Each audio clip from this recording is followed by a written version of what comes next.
이제 요 발전함을 제가 먼저 하고 그다음에 이제 지금 얘기한 식으로 자유 토론을 해서 스테이블 코인에 관해서 공부를 하더라고요. 스테이블 코인이 이제 트럼프가 맞아요. 이후에 엄청나게 왜 아니 그거 한번 내가 볼게요. 이게 너무 작아가지고 잘 안 보여요. 맞아요. 다 없어요. 아니, 먼저 온 사람이 이제 나중에 온 사람은 안 줘도 돼. 내가 8분을 다 했는데 그게 마지막에 뭘 잘못 예. 누르는지 요거는 순서만 맞춰요. 새로운 혹시 보다가 이상하시면 아 예. 그리고 근데 이제 최근 참고로 이제 쭉 보면은 트럼프 이후에 스테이블 코인뿐이 아니고 비트코인도 굉장히 지금 많이 올랐습니다. 우리가 지금 이제 거의 뭐 루나 사태만 하더라도 엄청 얼마 안 됐는데 지금 이제 11만 달러를 돌파했죠. 그러니까 트럼프가 암호화폐에 굉장히 정말 열정적입니다. 특히 이제 암호화폐 중에서 스테이블 코인을 많이 하는데 부담 피해가 보고 있습니다. 그거는 참고로 제가 하면서 크게 이제 비트코인이 이제 어떤 상태에 있나 하는 걸 이제 보여준 건데 가격이 18만 달러, 11만 달러이기도 하지만 시총도 지금 세계 모든 자산을 비교해도 상당히 높은 수준에 있습니다. 근데 이제 그 미국에서 트럼프가 왜 스테이블 코인에 박차를 가느냐 여기 관해서 이제 중요한 걸 알고 있어야 되는데 첫 번째로는 미국의 무역 적자를 축소하려고 하잖아요. 미국의 트럼프의 가장 큰 목적은 무역 적자를 축소하는데 해서 제조업을 살리려고 그래요. 왜냐하면 트럼프의 공화당의 표밭이 중부 러스트벨트예요. 그러니까 이번에 어제도 이제 뭐 그때 큰 이슈였지만은 자동차 같은 혹은 철강 같은 데 관세를 많이 두고 하는 이유가 러스트벨트가 주로 미국의 그 디트로이트 자동차 공장을 중심으로 하는 그런 제조업의 중심지거든요.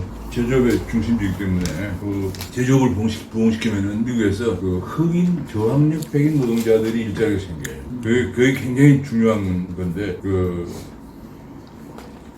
일단은 그게 큰 목적이라서 미국은 지금 관세를 많이 부과합니다. 근데 그렇게 될 경우에 어떤 문제가 생겼냐면은 미국은 수면적으로 달러 기축통화국이라서 달러를 국제금융시장에 공급해야 되는 딜레마가 있습니다. 만약에 미국에서 달러를 공급 안 하면은 국제금융시장에서 유동성이 부족해서 세계 경제가 큰 타격을 받는 것을 옛날에 벌써 예일대학교의 로버트 트리핀이라는 사람이 얘기했죠. 그게 트리핀 딜레마인데 지금 문제는 이 달러를 공급하는 방식이 뭐냐? 방식이 미국이 무역 수지 적자를 내주는 거예요. 그 1년에 1조 달러 정도 적자를 냅니다. 그러니까 1조 달러 지금 계속 미국이 국제금융시장에 달러를 공급하는데 그러다 보니까 한 가지 큰 문제가 트럼프 판단으로는 미국에서 제조업이 완전히 몰락하게 되고 제조업 몰락은 고학력 백인 노동자들은 전부 실리콘밸리가 IT 업체에 근무하지만 저학력 백인 노동자들은 주로 제조업에 근무를 해야 되는데 그다음 서비스업은 흑인들이죠. 이민자들. 그런데 미국의 지금 제일 큰 문제가 저학력 백인 노동자의 실업이 엄청나게 많다는 거예요. 그래서 이제 그걸 해결하기 위해서 무역 수지 적자를 줄여야겠다. 최소 줄이는데요. 그러면 국제금융시장에 달러가 공급이 안 될 거잖아요. 그럼 어떻게 하느냐? 바로 그겁니다. 스테이블 코인을 공급한다는 거예요.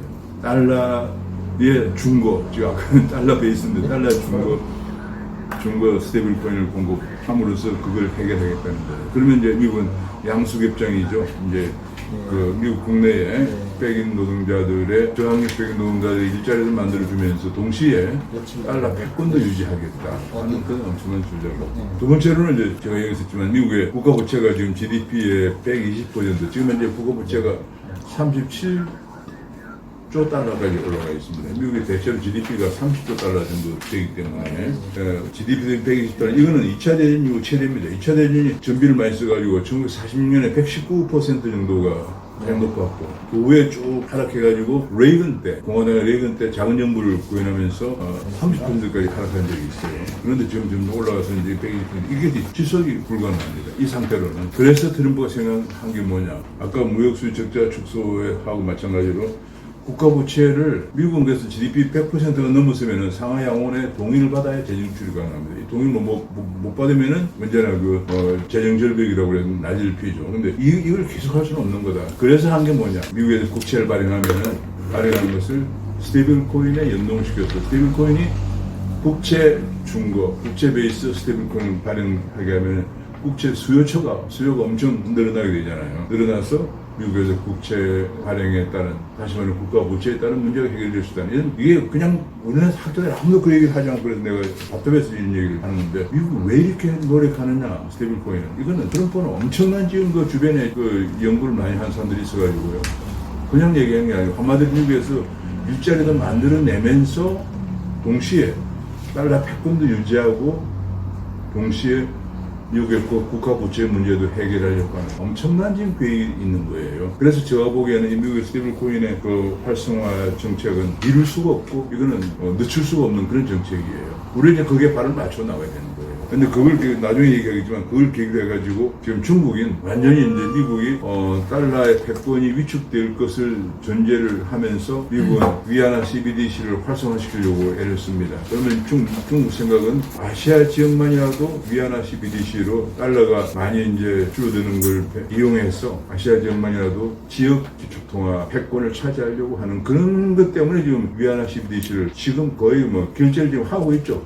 활성화되고 있고요. 그래서 이제 제일 중요한 게 나중에 얘기하겠지만 생각을 하면서 이제 들으셔야 되는데 우리나라는 어떻게 할 거냐 그 얘기죠. 근데 중국은 미국은 그래서 이제 지금 얘기가 이렇게 나가기 때문에 트럼프가 이번에 상원에서 법안을 통과시키면서 동시에 미 연준은 CBDC 발행 그만해라 이제 이렇게까지 했단 말이에요. 그 이유가 뭐냐? 이제 CBDC가 안 되고 스테이블 코인을 가지고 무역 적자 축소에 따른 달러 패권 약화를 방지하고 또 국가 부채가 늘어나는 것도 방지하는 문제를 해결하는 이런 정책을 나오고 있습니다. 그런데 가상해서 이제 그게 그만큼 지금 스테이블 코인이 중요하기 때문에 지금 우리나라에서 이걸 하냐는 이게 뭐 문제가 아니에요. 세계 전체가 이제 그렇게 가는 거예요. 가는 거기 때문에 그걸 배경을 알고 있어야 이게 우리가 잘 대응할 수 있겠다는 생각을 갖고 있고. 그래서 처음에는 이제 가상자산을 갖다 얘기하는데 무슨 크립토 커런시, 버추얼 커런시. 버추얼 커런시는 이제 IMF에 쓰는 용어고요. 그 다음에 크립토 에셋, 버추얼 에셋 쓰는데 이제는 다 이런 거 지나서 스테이블 코인으로 간다 그 얘기예요. 제가 아까 한국 가상자산 용어 자체가 정확하지 않으면 혼란을 가진다 얘기한 게 IMF도 버추얼이라는 말을 쓰고 크립토라는 말을 이번에 미카라는 거 유럽에서 내는 법안이 그거잖아요. 미카가 뭐예요? 마켓인 크립토 에셋이잖아요. 암호자산에 관한 암호자산 시장법이죠. 그러니까 이제 근데 이게 원래 이제 비트코인이 만들어지고 하던 것이다. 그게 이제 중앙 집중화된 통화 발행 시스템을 떠나서 그러면 개인이 발행하는 화폐가 어떻게 실릴 수 있겠냐. 그게 이제 P2P 거래를 하는데 암호 체계를 이용해서 바탕을 이용해서 거래를 해서 신뢰를 확보하는 건데 그런 기본 개념이 이해가 안 돼 있기 때문에 우리나라에서는 가상자산이다. 이런 식으로 얘기하기 시작한 거예요. 가상화폐다. 가상화폐. 그러니까 이게 사람들 헷갈리는 거예요. 가상이 뭐냐 이게 실상이 아니고 허상이냐 뭐. 근데 이렇게 이제 유럽이나 미국은 정확한 용어를 씁니다. 그래서 이제 제가 아까 스테이블 코인도 이게 대세가 되어 가는데 그러고 트럼프가 이렇게 나오는 이상 대세가 될 수밖에 없는데 좀 정확한 용어가 필요하다. 그렇게 생각을 한 거고요. 그 다음에 작동 원리를 보면은 작동 원리가 이제 대체로 이제 발행사는 이제 은행 계좌 등에 실제 달러를 그만큼 예치를 하고 그 금액만큼 1:1 비율로 스테이블 코인을 발행하게 되죠. 예를 들면 이제 USDT는 테더가 발행하는 것은 달러를 주로 확보하고 있고 USDC는 미국 국채를 확보하고 있죠. 국채를 전부 다 은행에다 예치해두고 그만큼 USDC를 발행해서 사용하는 거. 이것은 이제 원칙이죠. 바로 이제 이런 식으로 되니까 달러의 패권도 유지가 되고 미국 국채가 많아서 생기는 문제도 해결되는 거죠. 지금 현재 그 현황을 보면은 거의 5월 30일 기준으로 스테이블 코인의 시총이 2,300억 달러에 도달하고 있습니다. 앞으로 이게 더 늘어날 겁니다. 그래서 여기 CBDC와 비교는 내가 뒤에 또 나오니까 나중에 하기로 하고요. 이게 이제 스테이블 코인이 갖고 있는 미국 국채가 벌써 이게 1,280억 달러 정도로 규모가 어마어마합니다. 앞으로 더 늘어나겠죠. 그러면 그 얘기는 미국이 120%에 달하는 국가 부채를 운용하는데 여유가 생긴다. 그런 얘기예요. 그 다음에 이제 이번에 통과된 미국 상원을 통과하고 하원을 이제 통과 안 하고 있는데 상원을 통과된 지니어스법. 그 주요 내용이 뭐냐. 한마디로 스테이블 코인 발행을 장려하는 법안이죠. 장려하는 법안인데 그것이 이제 일단 발행되는 OCC의 미국의 통화감독청이에요. 통화감독청에 등록을 하고 되어 있고요. 그러니까 우리나라 집인 통화감독청이니까 약간 금융감독으로는 다르고 통화감독청이니까 그렇다고 한국은행과도 약간 성격이 다른데 어쨌든 한국은행보다에 더 가까운 것 같아요. 그게 이제 등록을 하고 되어 있고 100억 달러 미만 업체는 주정부 관련 100억 달러 우리나라에 한 얼마 전에 10조 정도 됩니까?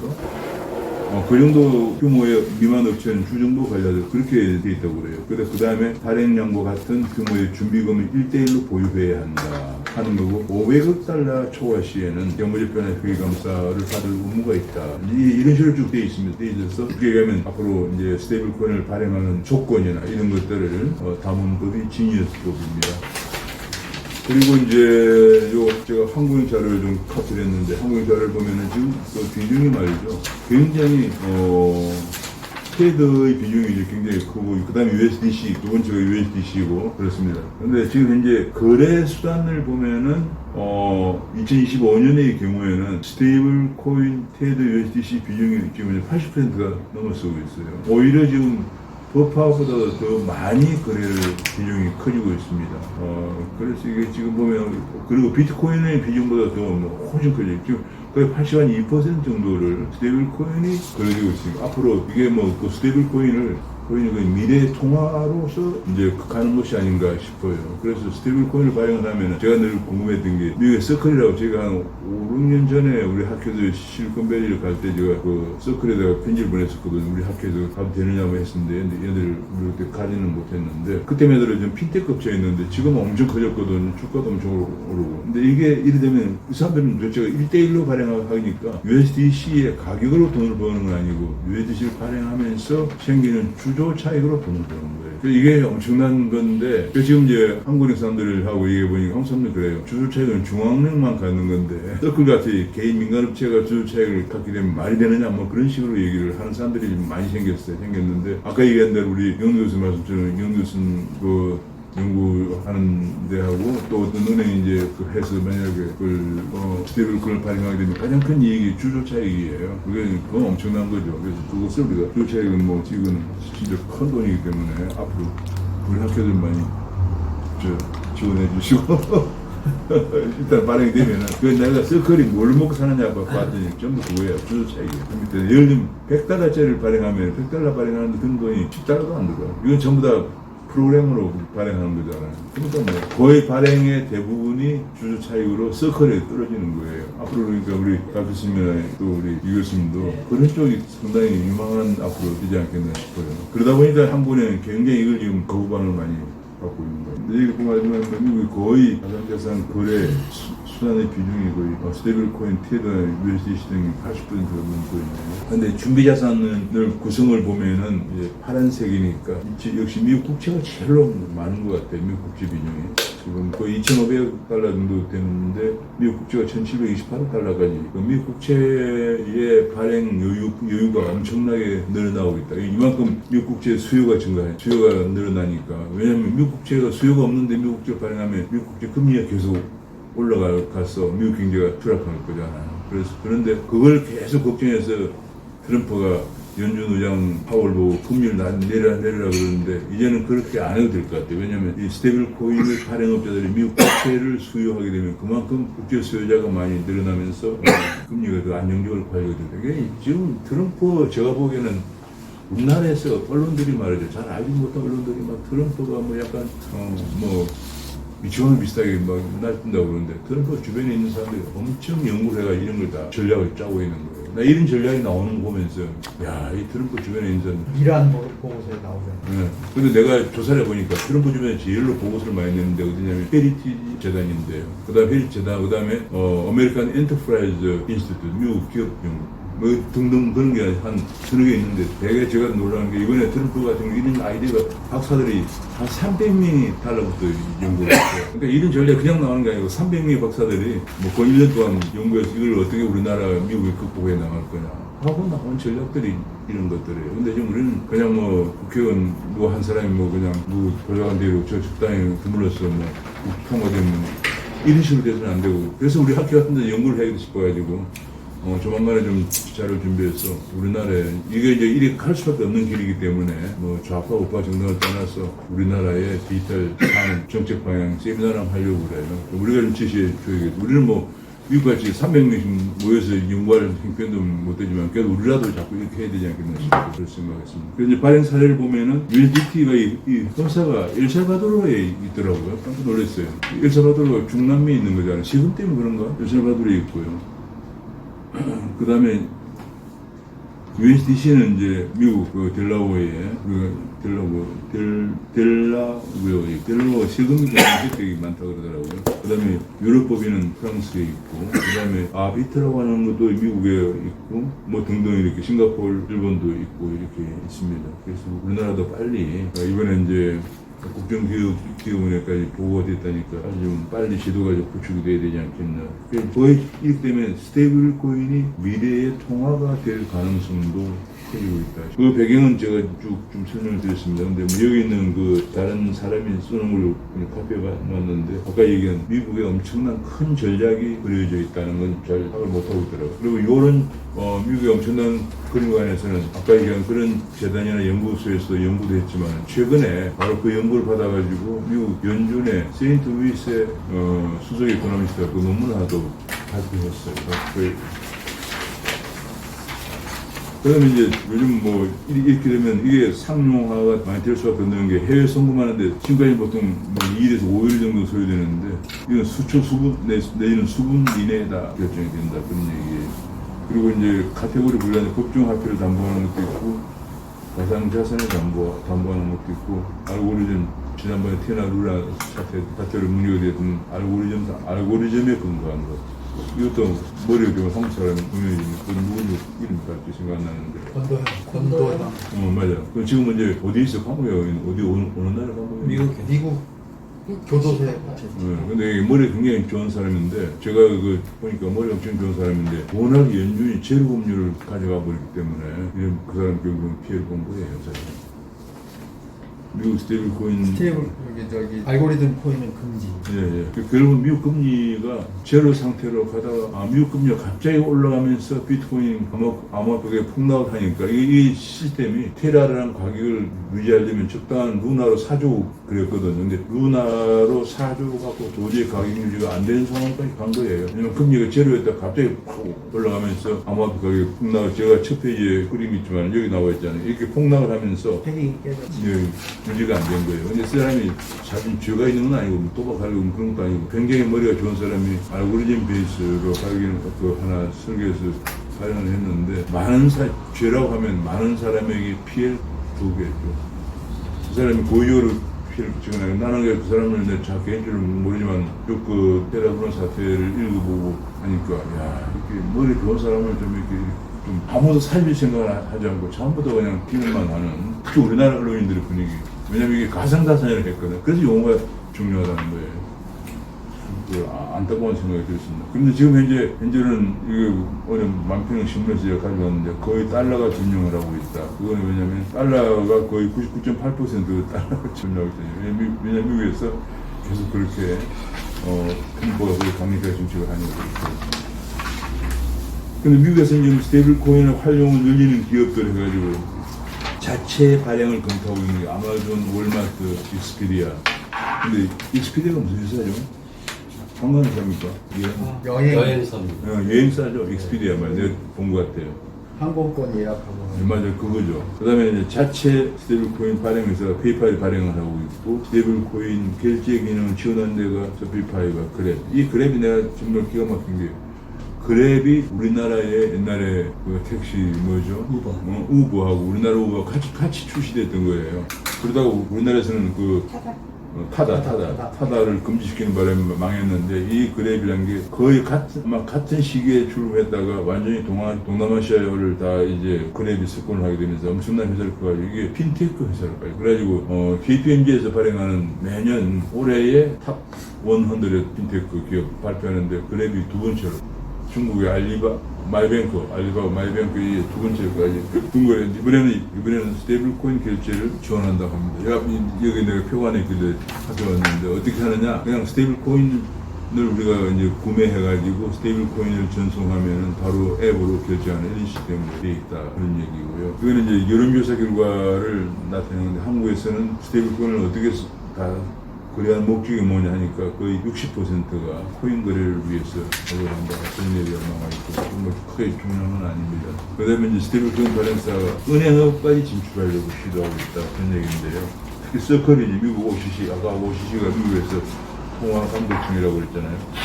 통화감독청에서 신탁을 설립 인가를 신청했답니다.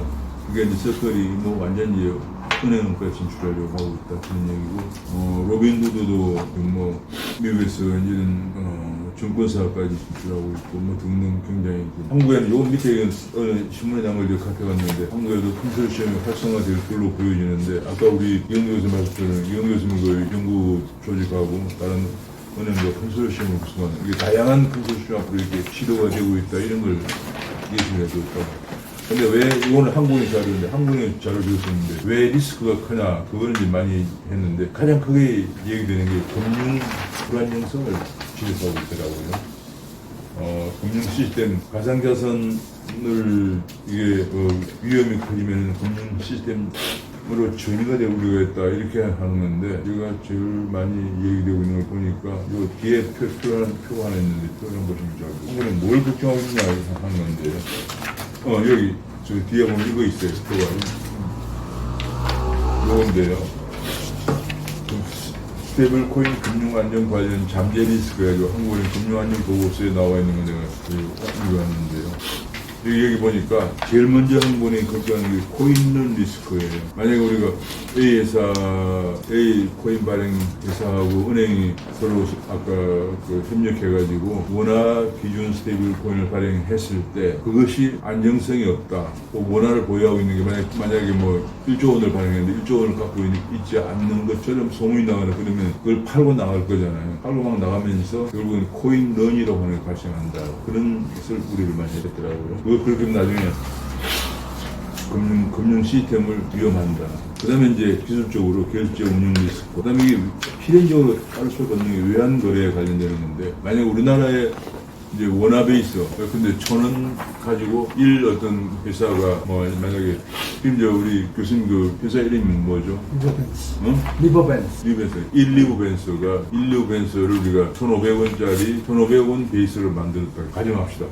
그럼 그걸 팔아가지고 미국에서 USDC를 1달러 사는데 환율이 1,500원이면 문제가 없지만 여기는 또 아까 이제 코인은 문제지만 환율이 걸려요. 환율이. 우리나라 사람이 1,2벤스를 팔고 그 1,500원 가지고 1USDC를 샀을 때는 지금 한 1.2 USDC를 살 수 있겠네요. 환율로. 근데 환율이 변동되면 이것이 여러 가지 혼란스러운 문제가 생기잖아요. 그리고 이것 때문에 환율 자체의 변동을 가져올 수 있다는 게 한국은행의 걱정이에요. 한국은행은 그 환율이 안정되지 않으면 수출입에 큰 영향을 주는 거기 때문에 그래서 그 부분을 굉장히 한국은행은 뭘 걱정하나 조사 해봤는데 그래서 한국은행이 엊그제까지도 한 3일 전까지도 스테이블 코인에 관해서 유보적인 자세를 취하다가 지금 대세가 이렇게 흘러가고 있으니까 할 수 없이 한국은행이 그저께 국정기획위원회에 보고를 했는데 아까 제가 얘기한 것처럼 한국은행이 그 심의위원회 커미티에 한국은행이 참여하는 걸 조건으로 해서 심의위원들이 100% 만장일치를 하는 기관에 한해서 발행하도록 하는 게 좋겠다 이렇게 보고를 했다. 그걸 두고 이제 제가 엊그제 다른 교수들하고도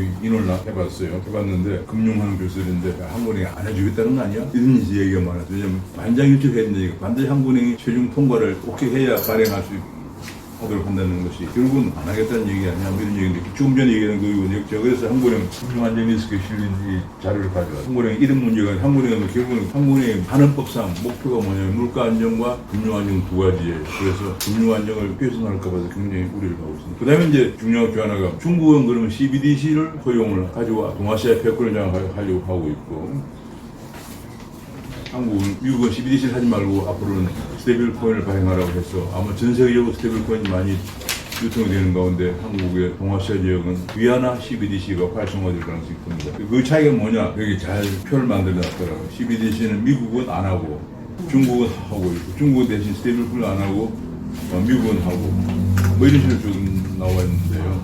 가장 크게 한국의 큰 영향은 미국과 중국의 차이점이에요. 그 다음에 너무 시험 거니까 아니라 간단하게 정리할게요. 가장 중요한 것은 CBDC는 중앙은행이 발행을 합니다. 그래서 안정적인 통화의 가치를 유지할 수 있는데 스테이블코인은 개인이 발행한 거거든요. 아까 이 리버벤스에서 발행한단 말이에요. 근데 리버벤스 KB 컨소시엄이라고 그래봐요. 리버벤스 KB 컨소시엄에서 발행하는 스테이블 코인을 믿을 수 있나? 아니면 한국은행에서 발행하는 한강이라고 하는 CBDC를 믿을 수 있나? 이것이 이제 큰 문제가 앞으로 앞으로 크게 문제가 대두가 될 거고. 그 다음에 이제 가장 큰 문제는 뭐냐 이거예요. 우리나라가 입장에서 자, 미국은 스테이블 코인을 가고 중국은 CBDC로 가는데 이게 어떤 문제가 있냐면 중국에 CBDC를 가잖아요. 가면은 중국 관광객이 명동에 와가지고 QR코드로 중국의 위안화 CBDC를 씁니다. 그러면 자연적으로 위안화 CBDC가 사용처가 많아지면서 우리나라 원화 CBDC는 사용처가 적어지잖아요. 그럼 뭐냐면 앞으로 통화가 앞으로는 디지털 통화 시대에 원화 사용처보다 위안화 사용처가 많으면 자연스럽게 위안화의 지배력이 커지는 거예요. 이걸 갖다가 미국 경제학자가 커런시 서브스티튜션이라고 그래요. 통화 대체 현상이라고 그래요. 앞으로 약속받은 통화 대체 현상이 굉장히 중요한 문제다 이렇게 얘기를 했거든요. 그러면 우리는 지금 이제 미국처럼 스테이블 코인으로 가야 되느냐 아니면 중국의 위안화 CBDC의 확산에 따른 통화 대체 문제를 완화시키기 위해서 한국은행이 발행하는 CBDC로 가야 되느냐 이것도 엄청나게 연구 과제가 과제입니다. 사실 우리 학회가 이런 걸 많이 연구해서 발표하고 토론 여론을 이끌어 가야 될 그런 상황이에요. 누가 이거 제대로 하는 사람이 없어요. 앞으로 우리 이제 여기 있는 분들이 많이 연구를 해요. 벌써 연구열에 불타는 눈초리인데. 아무튼 그런 게 굉장히 중요한 과제입니다. 제가 이 정도 말씀을 드리고, 그동안 제가 말씀드린 방에서 나온 궁금한 토론들을 나누도록 하겠습니다. 그리고 아까 변호 교수님 말씀하신 것처럼 이거는 미국의 제가 아까 5, 6년 전에 실리콘밸리 갔을 때 서클을 아주 조그만 회사였거든요. 아주 조그만 직원 몇 명 안 되고 핀텍 회사였는데 지금 엄청나게 커졌거든요. 그러니까 리브벤스라고 해서 엄청난 서클처럼 되지 않으려고 하는 보장, 그 다음에 여기 앤더슨 마찬가지입니다. 그래서 제가 보기에는 앞으로 이 스테이블 코인 쪽으로 이 중에서 근데 아마 한국은행의 걱정을 보니까 상당히 아까 컨소시엄 얘기해놨잖아요. 제가 찾아보니까 여러 가지 컨소시엄 구성해서 그 커미티에서 신뢰할 만한 컨소시엄을 구성하는 게 핵심이다 하는 생각이 들어요. 그러면 아까 좀 심의위원회만 통과하면 되면 그게 엄청난 주조 차익이 발생하는 거니까 하루아침에 엄청난 금박석 위에 올라서 우리 학교도 많이 지원을 해줄 거니까 그런 일이 있지 않겠는가. 자유스럽게 얘기를 좀 나누고 또 이제 컨소시엄을 구성을 하려고 그러면 발행하는 거하고 개발하는 거하고 따로따로 말할 수가 있을 텐데요. 그렇죠. 우리는 개발사 같은 거예요. 앤더슨. 근데 이제 발행을 하려고 그러면 신뢰기관이어야 되고 대기업이 만약에 스테이블 코인을 발행한다. 신세계 같은 데서 자기네 생태계에서 먼저 쓰겠다. 이렇게 해서 발행했을 때는 그 발행하는데 큰 문제가 없어요. 네. 그러니까는 커런시 런 같은 게 안 생기니까. 맞아요. 제 생각으로는 그것이 이제 핵심인데. 근데 이제 그러면 이제 컨소시엄을 구성을 하려면 우리 입장에서는 그런 신뢰를 얻을 만한 대기업이나 혹은 은행이 들어와야 되고 그 다음에 이제 토큰은 지갑과 지갑 사이로는 전 세계를 국경을 넘어가면서 왔다 갔다 다 하는데 이제 포인트 오브 세일 이제 이게 가령 이런 거 하나 사 먹으려고 그러면 이제 소매점에 그 단말기가 있어서 그 단말기에서 받아줘야 되잖아요. 그러니까 스테이블 코인과 단말기 페이먼트 시스템 간의 연동. 그러니까 딱 두 가지예요. 하나는 발행하는 기업 혹은 은행과 컨소시엄을 맺고 그 다음에 포인트 오브 세일 기관들과 연동을 맺고 이 두 가지만 하면 돼요. 그렇죠. 지금 제가 보기에는 그중에 가장 큰 것이 쓰는 사람이 신뢰를 얻어야 되거든요. 그렇지, 한국이 걱정하는 바로 코인을 가장 걱정하더라고요. 제라핀 되셨더라고요. 그건 뭐 1대1 패깅시키는 거를 그러니까 항상 보여주면 되거든요. 그렇죠. 근데 그래서 미국처럼 그만한 돈을 은행에 예치시켜야 돼요. 만약에 오셨네. 그래서 지금 우리 거의 중요한 내용을 했기 때문에 또 뭐 이상한 질문 없고 제가 시시하고 그러지 않게 하여튼 좋아요. 더운 오느라고 고생했고 농담이. 그래서 제 생각으로 만약에 리저브 자산이 항상 유지가 되고 있는지 아까 자꾸 그런데 아까 리버벤스. 리버벤스 맞아요. 리버벤스가 그런데 한 30조 원 정도의 30조 원? 코인을 발행한다고 하면 그 30조 원을 은행에 예치를 해두고 있었잖아요. 그러면 아까 예를 들면 신세계라든지 뭐라든지 큰 대하고 쪽을 코인을 해서 발행은 그건 문제가 없다는 거죠. 그거는 뭐 그냥 프로그램을 하는 거니까 그 30조 원에 아니면 국채를 30조 원어치를 사서 항상 보유하고 있던. 그렇죠. 바로 미국이 바로 그거잖아. 이번에 보니까 그 서클은 미국 국채를 100% 보유하고 있어요. 그걸 개인이 보유한 게 아니고 은행에 딱 넣어둬서 제3자가 넣어봐도 믿을 수 있게끔 하거든요. 그걸 하려면은 믿을 수 있는 거예요? 제가 그 질문하려고. 아니 그쪽은 다 얘기했어 나. 그러니까 일단 그건 넘어갔어요. 넘어갔습니다. 밀수다, 그 공신다, 밀수.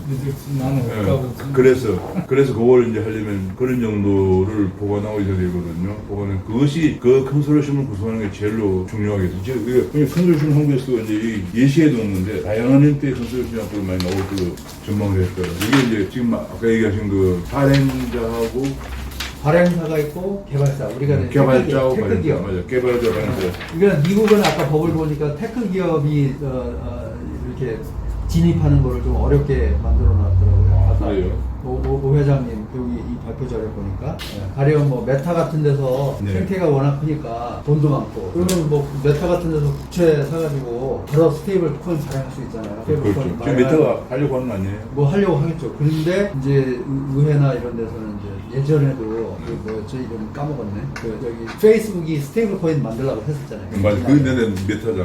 커런시 베스킷 100개 해가지고 그런데 이제 빅테크 기업이 못 들어오게 하려고 하는 저항이 좀 있잖아요. 그래서 이제 그런 것들이 법안에 녹아들어가 있지 않은가. 지금 저는 자체 이제 발행하고 있는데 비팔이고요. 그다음에 아마존하고 월마트나 엑스피디아가 그걸 발행을 검토하고 있다고 그렇게 얘기를 했거든요.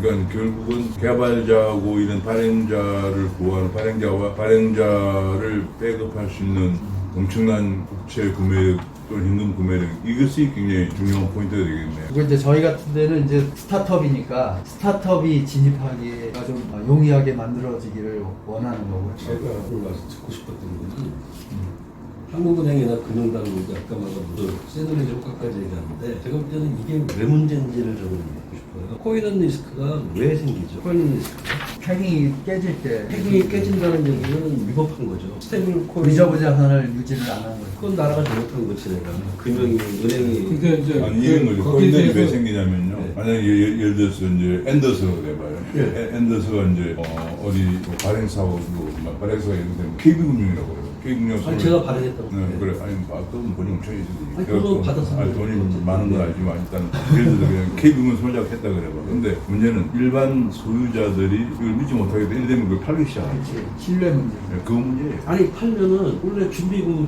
100%잖아요. 아니 100% 보유하고 있는데 근데 뭐그 금요가 제가 보기엔 장난이 아니에요. 지금 이제 아까 미국 같은 경우는 벌써 2,300달러가 있었는데 2,500억 달러 규모잖아요. 그러니까 우리나라에서 국민은행이 한국 돈으로 하면 그 네. 얼마예요? 300조예요, 300조. 아니 우리나라에서 국민은행이 10조 원어치의 스테이블 코인을 발행했어요. 10조가 국민은행에 있어요. 준비금 뭐 BIS 8% 이런 게 아니라 10조가 있잖아요.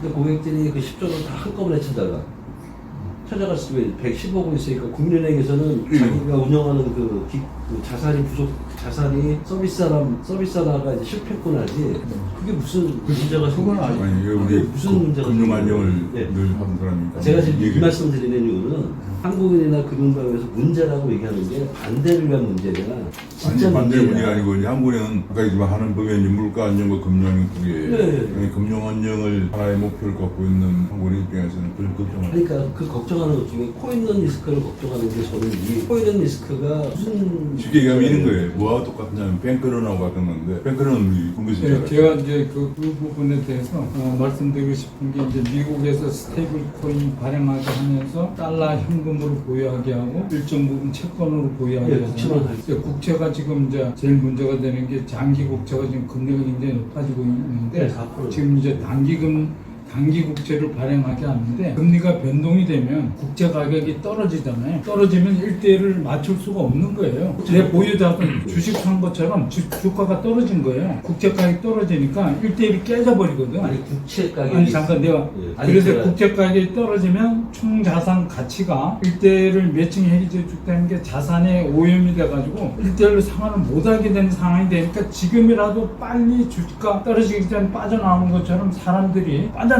되고 이게 미국발 금융위기 자산 증권화의 이제 그 폐해가 인해서 미국발 금융이 생긴 것처럼 스테이블 코인으로 인한 문제가 생길 수 있는 게 지금이 1대1 되는데 만약 자산이 오염이 돼가지고 그런 상황이 자산의 가치가 떨어지게 되면 국채 가격이 떨어지는 경우가 발생이 되면 사람들이 빨리 빠져나오는 게 이득이기 때문에 빨리 매각 수요가 생기거든요. 그러면서 당초 1대1보다 나는 0.99대 1로 빠져나오겠다, 0.97로 빠져나가겠다는 세력이 많아지면 떨어지면서 뱅크런 현상이 발생이 되는 거거든요. 그게 그다음에 그게 벌어졌던 게 SVB 뱅크 그렇죠. 화산할 때 네. 팩이 깨졌어요. 그러면 USD. 지금 발행하는 사람들이 자기가 운영하려면 수익을 내야 되니까 어떤 형태로 수익 자산에 투자를 해야 되거든요. 그래서 국채를 사든지 아니면 다른 수익성 자산에 수수료를 먹든지 해야 되는데 그게 이제 충족이 안 되면 아까처럼 리스크 에셋이라는 건 재무 관리에서 원금을 보장 못하는 모든 자산을 리스크 에셋이라고 부르거든요.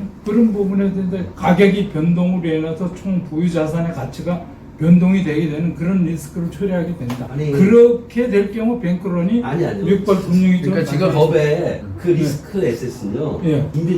부자금을 발행할 때 배상이 안 돼요. 현금이나 국채. 근데 국채도 금리로 인해서 아니 금리 가격이 떨어지거든요. 금리라는 건 이자가 왔다 갔다 할 수는 있지 국채 가격이 다운될 수는 없죠. 아니 국제 가격이 왔다 갔다. 이론상으로 네, 국채 네. 가격이 떨어지게 돼 있어요. 안 거죠. 금리가 그러니까, 높아지면 네. 국제값이 확 그래서 이제 떨어져요. 미국이 재정 적자를 해결하지 못하고 그를 피해가기 위해서 스테이블 코인을 발행해서 매각 수요를 세워서 국채 수요를 지탱시켜 나가면 사람들이 이제 알게 되거든요. 아 이거 미국 이거 신뢰하기 어렵다. 그러면서 이제 국채에 대한 디스카운트 금리가 높아지는 거예요. 높아진다는 얘기는 국채 가격이 떨어진다는 얘기거든요. 사람들이 가격이 떨어지면 이거 빨리 조금이라도 지금 더 떨어지기 전에 빠져나가는 게 베스트다. 그러면서 이제 매각 수요가 발생하면서 뱅크런 내지 이런 현상이 발생이 돼서 이게 오염, 자산의 건전성에 대한 오염이 이제 그 둘러 얘기해서 하는 종자가 오염이라는 뭐 이런 약간 다른 사람 알 수 없는 용어를 하는데 그런 얘기. 그래서 리저브 자산의 다각화, 다양화 그걸 또 넣어놔야 돼요.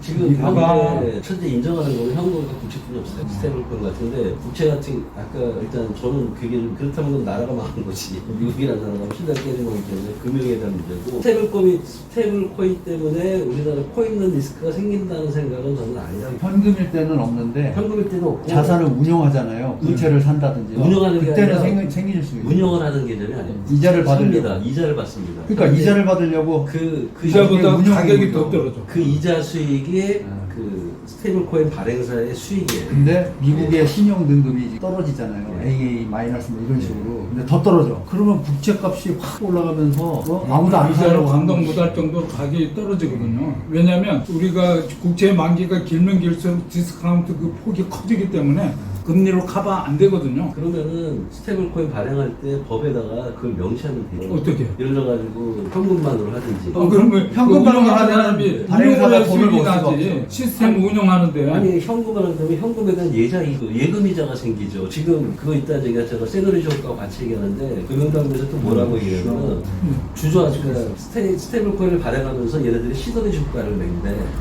아까 우리 운영은 회장님께서는 주주하는데 뭐 돈이 뭐 10% 들고 나머지 거가 운영 주주효과 이익이라고 생각하시는 개념으로 생각하시고 봤을 때 그건 아니고요. 내가 스테이블코인을 100조를 발행했잖아요. 100조를 현금으로 가지고 있어야 돼요. 그 가지고 있는 거를 잘 가지고 그러면 시니어리티가 없죠. 없죠. 시금 그래서 나는 이 근데 사람들 국채일 때는 있죠. 국채일 때는 나는 그 국채에 대한 그 가격 변동이 얼마나 큰지 모르겠는데 일단 현금일 때 시드리 효과가 없죠. 단지 얘네들은 현금을 다른 은행에다 맡기면서 생기는 이자율만 받는 거예요. 그게 그게 운영 수익이에요. 예. 그게 서클 수익의 프로가 그 운영 수익이에요. 그 운영 수익이라는 게 걔네가 돈을 잘 돌려서 하는 게 아니라 국채에 대한 이자율 4%하고 그런 거예요. 근데 만약에 국채 가격이 떨어진다.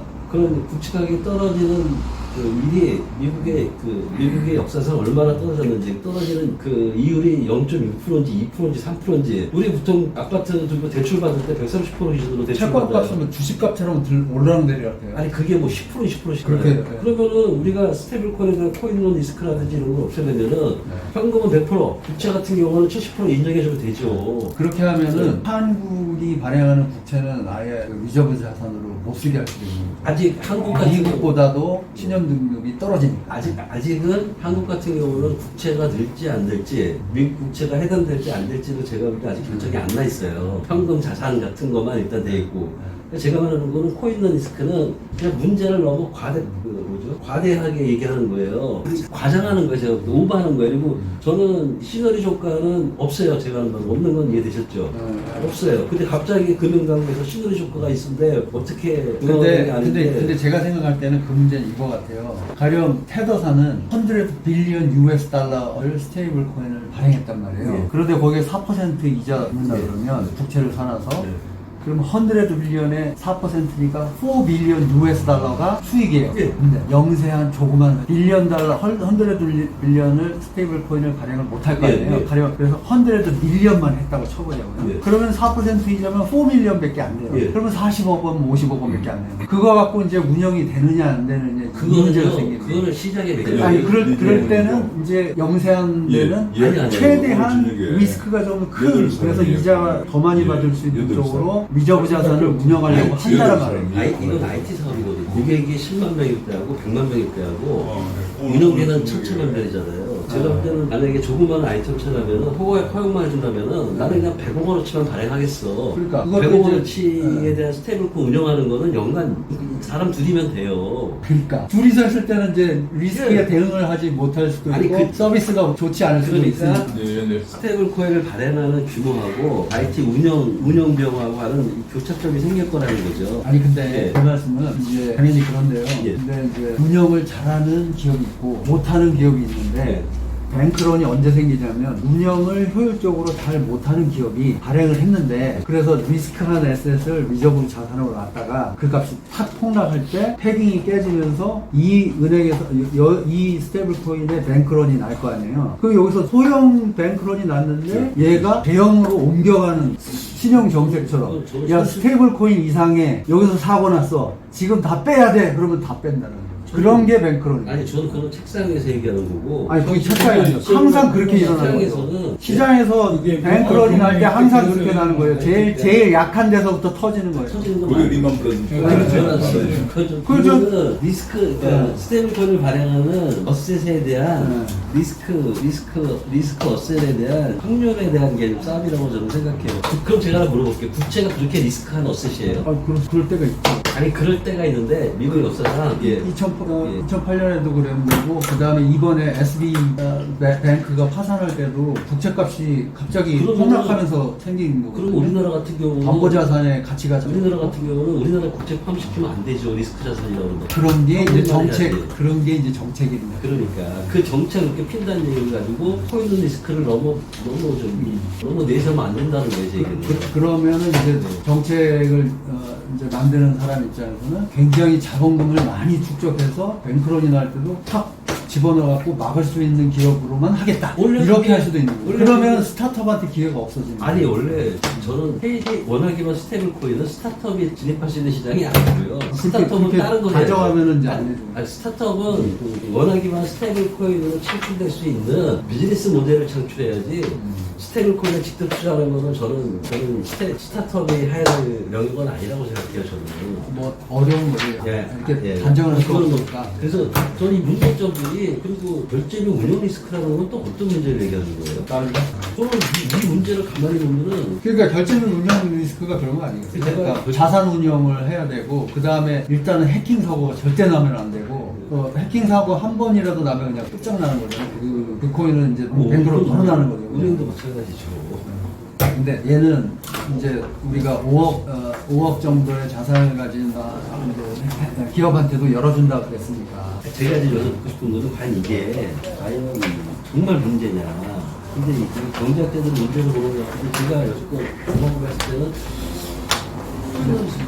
코인런 리스크가 그냥 있어요. 근데 시너지 효과가 그런 질문을 어차피 하시는 분들은 그분들이고 우리는 답해야 되니까 이제 우리가 답변을 준비해야죠. 저는 그래서 문제의식, 이번에 한국은행이 제일 못하는 걸 그 문제를 부분이에요. 한국은행이 제가 금융안녕 보고서 참고로 한국 홈페이지에 가면 금융안녕 보고서가 있거든요. 거기에 말미에 이 문제에 관해서 한 몇 페이지를 할애했었어요. 근데 일부가 중요한 것만 카피해 왔는데 이번에도 이제 그것 때문에 한국은행 스테이블 코인이 굉장히 위험하다 얘기를 했고요. 그러나 이제 아까 처음에 얘기한 것처럼 미국을 비롯해 세계 대세가 이쪽으로 가고 지금 이제 잘하면은 미래 통화가 스테이블 코인으로 갈 가능성이 상당히 커지고 더구나 미국에 이제 앞으로 달러 가지고 세계 금융을 국제금융 운영할 것보다는 달러 기준 스테이블 코인을 가지고 운영하려고 하는 그런 방향으로 가야만 미국이 이제 무역 적자를 줄이고 일자리를 창출하면서 동시에 달러 패권도 유지하려고 하는 그런 정책이기 때문에 그래서 이제 한국은 마지막으로 이제 돌아서서 발행하는 쪽으로 가는데 문제는 이제 아까 얘기한 한국은행 심의위원회에 들어가고 만장일치를 저희는 한국은행이 활성화하는 조직에 대해서만 배우가 혹시 이런 거 좀 하고 저는 굉장히 미국에 지금 스테이블 코인이 활성화돼 있잖아요. 진엑스포트 하면 거기에 제도가 있고 그 제도를 우리나라 사람들이 거의 이제 비슷하게 보는데 현재 미국의 스테이블 코인을 운영하고 있지 않습니까? 그리고 실적으로 2,800억 달러가 현재 기준이고 근데 그 미국의 스테이블 코인을 운영하는데 미국 금융당국 입장에서 CBDC가 이런 걸 문제로 지적해서 반대를 하고 있냐는 거예요. 제가 하고 싶은 거는 미국의 금융 생태계는 안정이 돼 있어서 이런 건 문제가 아닌데 우리나라 금융 생태계는 안정이 안 됐어 이런 건 문제일 수 있다 그러면 그건 우리나라 금융 경쟁력이 문제죠. 근데 이제 아까도 얘기한 미국은 지금 미국의 그 어마어마한 1조 달러에 달하는 무역수 적자와 37조 달러에 달하는 국가 부채를 생각하면서 동시에 미국이 달러 패권도 유지해야 되거든요. 그러고서는 이 외에는 대안을 못 찾고 있는 상황이에요.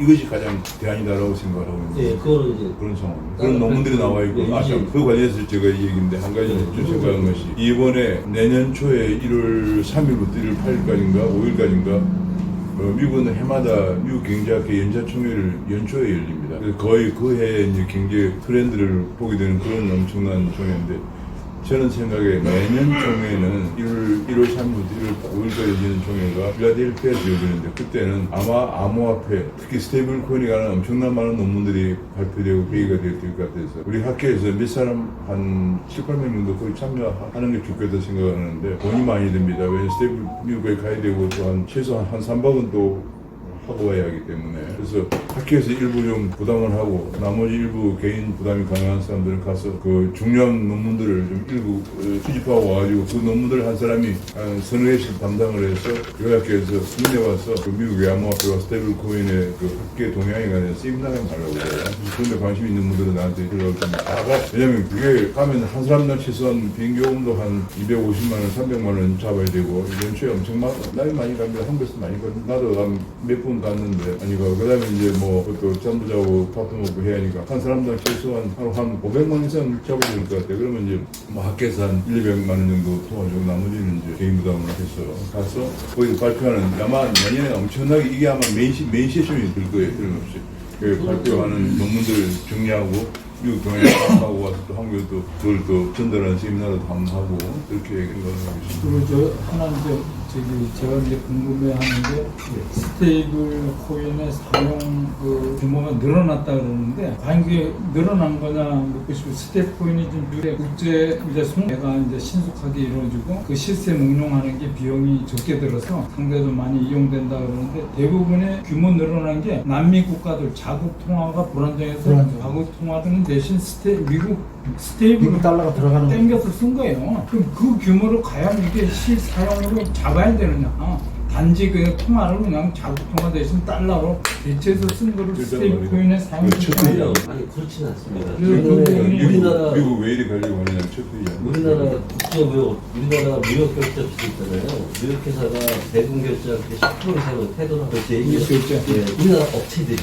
제 얘기가 하는 게 아니라 한국은행 통계라고 나왔고요. 특히 동대문 같은 경우는 매출의 15%가 태도입니다. 태도로 받고 물건을 주면은 태도로 받습니다. 그러니까 이제 그런 결제 정도 늘어난 거는 이제 많이 늘어났는데 많이 늘어났죠. 제 얘기는 이제 그 김 박사님이 보낸 자료를 읽어보니까 뭐 엄청나게 스테이블 코인이 굉장히 신장한 거로 돼 있는데 그 실상을 보면 주로 남미 계통의 이제 자국 통화를 대신 부분에 서도 얘기했지만 부분이 차지한다. 미국의 정책 방향을 전혀 이해를 못합니다. 그렇지 않고요. 디파이라든지 그다음에 요새 사람들 말하는 웹 3.1 있잖아요. 디파이 같은 데서는 테더를 쓸 수밖에 없어요. 우리나라 돈 달러를 쓰는 게 아니라 테더 쓴다고요. 아니 물론 뭐 달러. 그래서 제 얘기는 증가율의 그 속도, 폭, 규모가 그런 부분을 감안해서 우리가 판단을 해야 된다. 그런 생각이 들더라고요. 성장률은 연간 50% 이상이고요. 규모 자체가 뭐 엄청나게 점핑했다 그러는데 그 중에 이제 실상을 우리가 제대로 봐야 되지 않나 생각이 해야 돼요. 예, 그게 제일 중요한 거죠. 사용초가. 네, 그게 현재 연간 성장률이 50%에서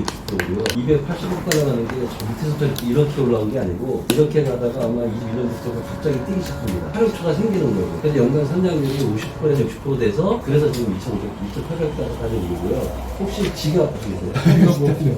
아니, 그러니까 한번 사용해 보시면요. 쓸 때가 많아요. 사용해 보시면 돼요.